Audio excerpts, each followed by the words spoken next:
countdown for blast-off. X minus 5, 4, 3, 2, X minus 1, fire.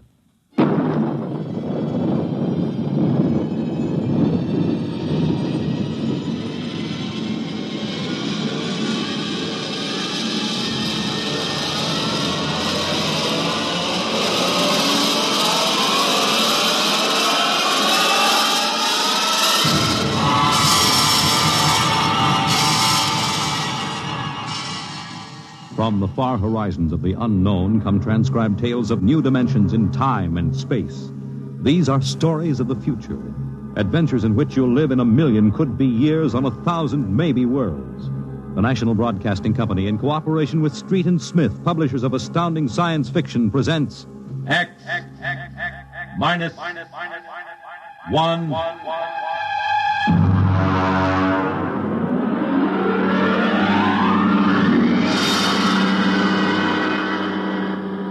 Tonight's story, Courtesy. This is the story of the second expedition to the planet of Landro. I'm recording it for any future expeditions which might land on this God-forsaken sphere, in the hope that they may learn from our tragic example. As I write, there are 2 of us left. 2 out of an original complement of 180 men. One of us, myself, will be dead in less than 23 minutes. As for the other, heaven have mercy on him, I do not know.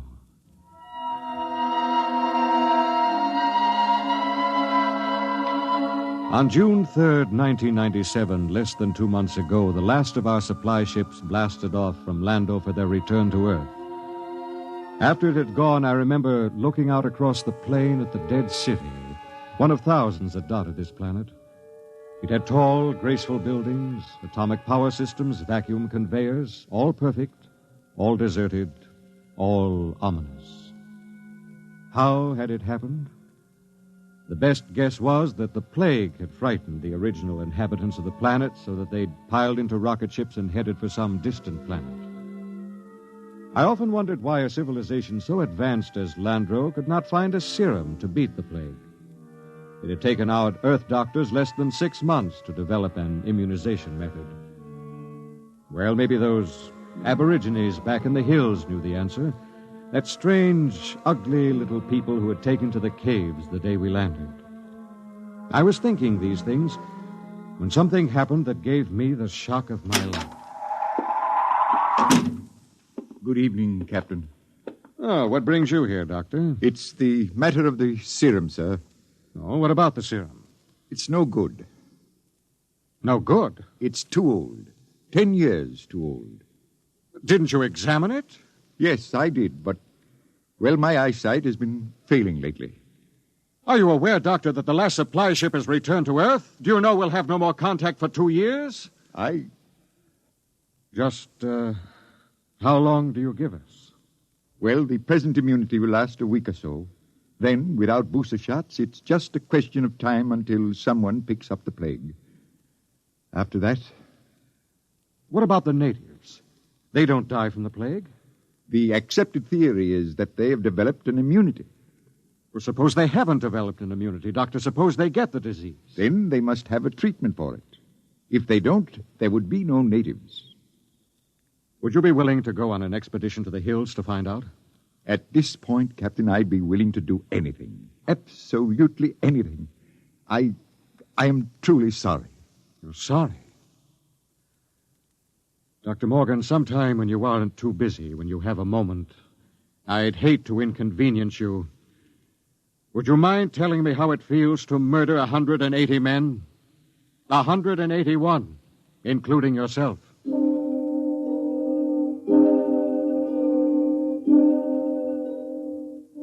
I did a lot of thinking after Dr. Morgan left my hut. It was still unreal for me. After all, the planning of an expedition was no simple thing. You put into it the result of years of training and experience, years of study at the academy, years of learning how to handle men and natives. Every man on my crew was hand-picked for his skill. And yet, A simple thing like a myopic surgeon misreading a label could blast the whole thing. Yes, it was a shame. And I did the only thing I could think of. I yelled for Bat Ears Brady. Brady! Get your carcass in here. Take the lead out. Okay. Well, what's up? Sit down, Bat Ears. You got trouble, Cap? We got trouble. What? The serum's no good. What? Morgan forgot to check it. It's 10 years too old. Holy jumping snails. You're going to court-martial That that? wouldn't do much good. We'll all be dead pretty soon unless somebody figures something out. Well, what are you going to do, Cap? Well, there's only one chance. One chance in 10 million. What? The natives. Them cave rats. What good can they do us? Now, they don't get the plague, so maybe they know a cure. Okay. Let's get a few of them and beat it out of them. That's why you're here. Shoot. How'd you like to come along on a little expedition up to the cave country? You, me, the doctor, and Faulkner. Faulkner? Now, listen, Cap, he's worse than the doctor. Yes, but he knows more about the native culture than anybody here. He's the only one who's completely familiar with the records of the first expedition. Okay, so it's me, you, the doc, and Faulkner. When do we start? Tonight, in half an hour. We should reach the cave country by tomorrow. With luck, we'll be able to find natives before night.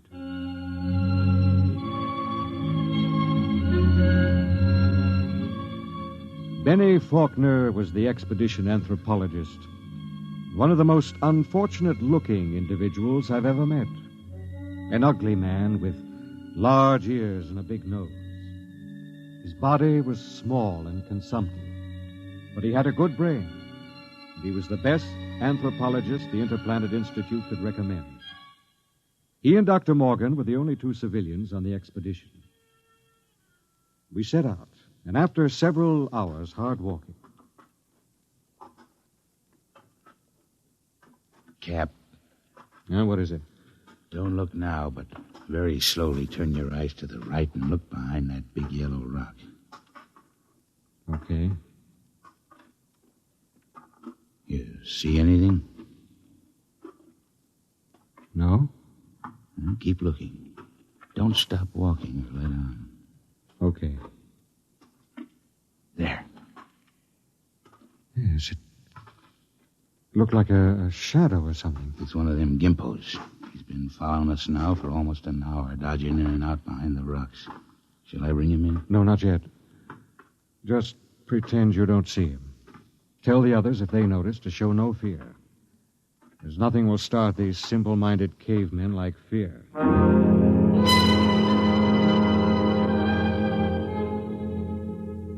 The manual said, "Under no circumstances shall a member of the patrol display fear before a native.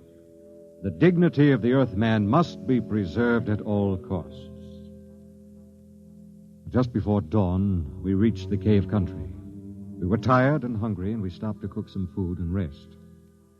Everything was quiet. There was no sign of the gimpo which had been trailing us until... Okay, get in there, you sneaking little monkey man. Come on, before I break this shovel on your stern. Yeah, what's the trouble? Cap, I caught me one of these gimpos sneaking around outside the tent. Bring him in the light of the fire. We can get a look at him. Faulkner? Yes, sir? Keep an eye on him. Try to establish some communication. All right, get in there. Look out. No need to knock him down, Bat Ears. Oh, that's the only language they understand. See if you can reach him, Faulkner. Okay, Captain. I'll need a drum of some sort. A what? Well, they have no language as we know it, and they have a very rudimentary sense of hearing. I find they communicate with one another through a very primitive kind of vibration of the tongue. The closest I can come is a series of drum beats, a sort of Morse code. The psychologist on the first expedition had it worked out before he was killed by the plague. I've studied his notes, and I think it'll work. You mean these little critters can talk to one another? I believe they can. At any rate, we'll have a chance to find out. Do we have something I can use for a drum? Here, take my water bottle. Thank you, Doctor. Now, I'll tap it 3 times. That's a greeting of some sort. Just a moment. Yes, sir? I don't want you treating this fellow like an equal. Don't give him the idea that we're desperate. Once they sense that, you're lost. I have to communicate with him, sir. Well, just bear in mind what I said. Dignity. Yes, sir. I'll do my best, sir. It was a strange sight. On one side of the water bottle crouched little Benny Faulkner, looking for all the world like a human spider. Across from him crouched the Landrian, a humpbacked, gray little creature with an enormous head and those huge, soft lavender eyes. Every few moments, one would stop the strange tattoo of communication, and the other would take it up. I'm setting forth in this narrative the most vital part of their conversation, as Benny Faulkner later transcribed it from the best of his memory. Benny asked, "Why were your cities abandoned? Was it the plague?" The native said yes. Benny said, "Do you still fear the plague?" The native answered yes. "Do any of your people become afflicted?" The answer was some. "How do you treat them?" Silence. "How can we find a cure for the plague?" More silence. Then the native said, "Go among my people." Benny asked, "Will we find the answer among your people?" And the native replied, "My people have the answer." Benny said, "Will you tell me the answer?" The native repeated, "Go among my people." As far as the Landrian was concerned, the conversation was ended. He rose to go, and Faulkner stepped from his path, but Brady was there to ensure the bet. Hold on there, bucko. You ain't going no place. Don't maltreat him, Brady. What did he say, Benny? He says his people have the answer. What do you think? Well, there may be some truth in it. He says some of his people still get the plague. That must mean it isn't a question of immunity. They must have a cure. Well, he wasn't clear on that. Then they must have a vaccine to keep it from spreading. Does he know? His answer is for us to go among his people. Well, that leaves it up to us. The first level of caves is on top of that cliff about a mile ahead. It's a trap. I'll bet my last dollar on it. Well, maybe not. And we'll have to risk it. Wait. Well? Let me go. I got you all into this. But how will you talk? Benny here can give me enough of the code so I can ask the big question. You understand that they might just decide to cut your throat? I'm fully aware of the risk. All right, Doctor. You go ahead. We'll wait at the foot of the cliff. If you aren't back down in 3 hours, we'll come up after you. What about the Gimpo here? We'll hold him as a hostage to ensure the doctor's safety. If the doc comes back, all right, we'll let him go. If not, well, that's your job, Brady. A pleasure.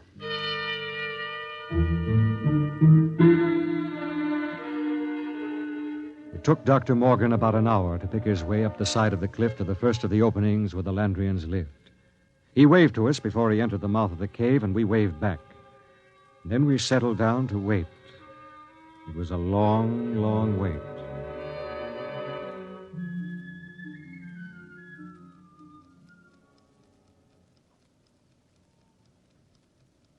Eight o'clock. He's been up there more than 3 hours, Cap. Well, we'll give him a little more time. It's getting colder. Yes, keep that fire going. How much longer are you going to wait, Cap? Oh, we've got lots of time. You'd think we'd have heard of something by now if they was going to knock him off, I mean. No, not necessarily. Wait. Look, up on the cliff. That's him, all right. Hey, what's he running for? I don't know. He looks scared. That crazy fool, if he don't look out... Doctor! Dr. Morgan, look out! Look out!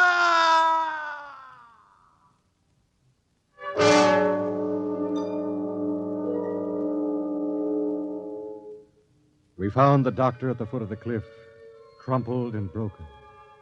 There were no marks on his body, nothing except a twisted, mocking grin on his face. Oh, yes, and one other thing. Scrawled across the pad he had taken with him on which to make notes concerning the answer was a single word. The word was courtesy. We threw the paper away. The expedition was a failure, though Bat Ears claimed he'd get it out of the Gimpo if I'd let him. I nodded in agreement. Bat Ears took the little native off behind an outcropping of rock. He was back in 15 minutes, dripping with sweat. Well? Let's go, Cap. Nothing, huh? But nothing. Is he, They ain't made very good, these little gray people. They come apart too easy, so... Let's go, huh, Cap? All right. Benny... Benny, what is it?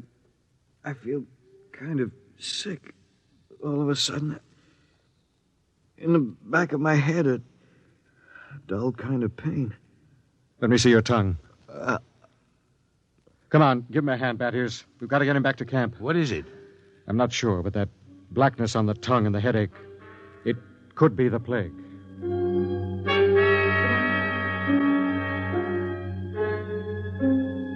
By the time we got Benny Faulkner back to camp, he had the red spots on his body, and then the fever began to rage. It was the plague, no mistake about it. Before morning, Collins, the supply sergeant, had it. Then it was Peabody. After that, the men went down like 10 pins. Then one morning, Bat Ears Brady dragged himself into my tent and sat down. The lines in his face told me the end was coming pretty fast. Sit down, Brady. Well, what's the count? 6 left. We buried the chaplain today. Got anything to drink? Sorry, I'm all out. How about a cigarette, then? You got a cigarette? Yeah, sure. Here. How's Faulkner? I don't get it. He's still alive. Still alive? Yep. In fact, he's getting better. He's sitting up. Holy mackerel. Oh, this is a good cigarette. It's like any other. No.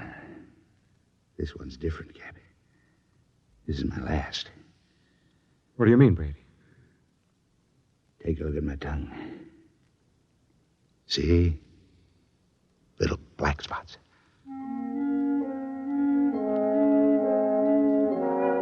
Somehow I managed to get him into bed. He was already raving when I gave him the last of the morphine. It was incredible. Big, brawling, Bat Ears Brady, a tower of strength, lying sick and whimpering on a cot. When he died, I went out on the moors to think. The sun was a dull red glow. Cold breeze whipped up. But somehow I couldn't forget Faulkner. Why should Faulkner recover from a plague from which no man has ever recovered? Surely there must be a reason. Nothing happened without a reason. I turned and went back to see Benny Faulkner. Hello, Captain. Hello, Benny. How are you? Pretty good. I got up and walked a couple of steps today. How goes it? Brady's gone. Oh. I just buried him. Listen, Benny, there must be some reason why... Well, there's nothing strange about me, nothing different from any other man. There must be. You survived the virus. Oh. Benny, I want you to tell me everything you know about yourself, everything you can remember. Because somewhere in your makeup is some little thing that makes the difference.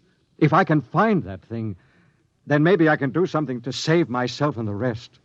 Even if I can't, at least I can leave a record for any future expedition that comes to Landro. Okay? Okay, Captain.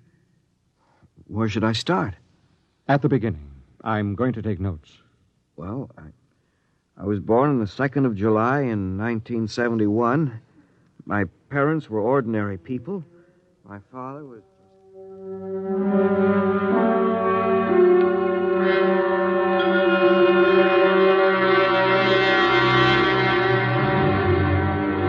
Look, Captain, I've told you everything I can remember.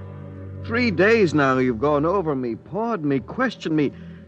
What else can I tell you? Benny, let's go over that last part once again. Where should I start? Take it from where the native started to walk away. You stepped out of his path, and Brady grabbed him. Okay, so I stepped out of his path. Why? What do you mean, why? Why did you step out of his path? Why not? Courtesy, I guess. What's the matter? Courtesy. That's the word that Dr. Morgan had scrawled in his notebook. Well, I don't see that... I don't either. Tell me, Benny, why should you want to be courteous to a native? Why not? What about maintaining your own dignity? Are you talking about dignity or arrogance? I don't know. Benny, Listen, maybe we were all wet in our deductions. Maybe these cities here on Landro weren't deserted centuries ago. Maybe these little people up in the caves are the same people who used to live in those big cities. Why would they leave? Maybe they found out the big cities weren't the answer. Maybe they found out that civilization doesn't necessarily bring happiness. So they just packed up and left, returned to the simple life. No, it doesn't make sense. You're forgetting the plague. What is the plague, Benny? Well, I don't know. Is it a virus? I don't think they ever found out. You know what I think? What?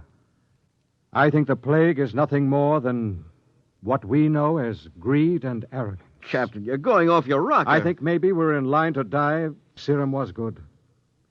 In fact, I don't think the serum had anything to do with it. Oh, I never heard anything as crazy, fantastic in my life. No?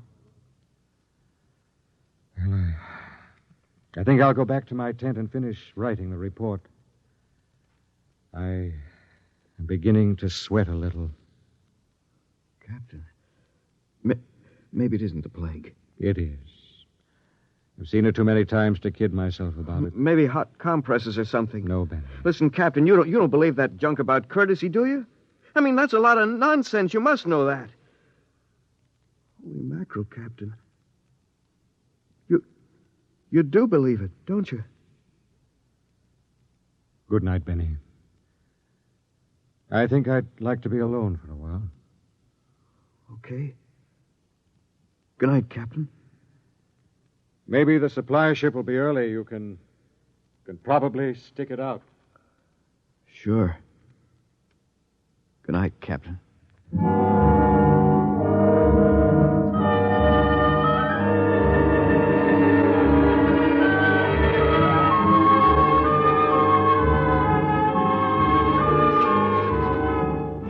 And this concludes my report. I'm turning it over to Benny Faulkner in the hopes that he will be able to transmit it to any other expedition commander who contemplates exploring the planet of Landro. The fever is beginning to mount now. My hands tremble as I write. The end should not be far off. There's little question in my mind as to what it'll be. You see, I didn't have a chance. I stepped out of no paths. I showed no courtesy.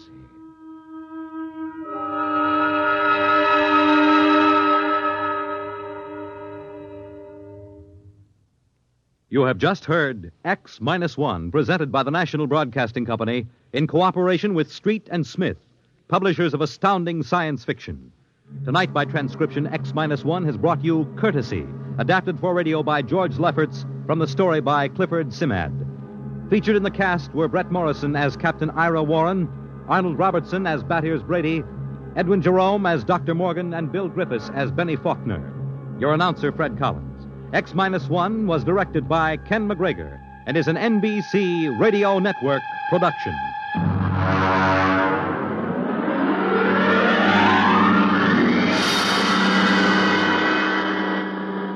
And now, next week, the frontier is a strange place, and a frontier is not always easy to recognize. It may lie on the other side of a simple door marked No Admittance, but it is always deadly dangerous. What happens when an innocent girl ignores a single regulation? You will find out next week at X-1. When you buy United States savings bonds, you help to build your own future security. Here's an opportunity to save systematically for long-range personal objectives. And with their increased yield and other improvements, U.S. savings bonds are a better investment than ever before.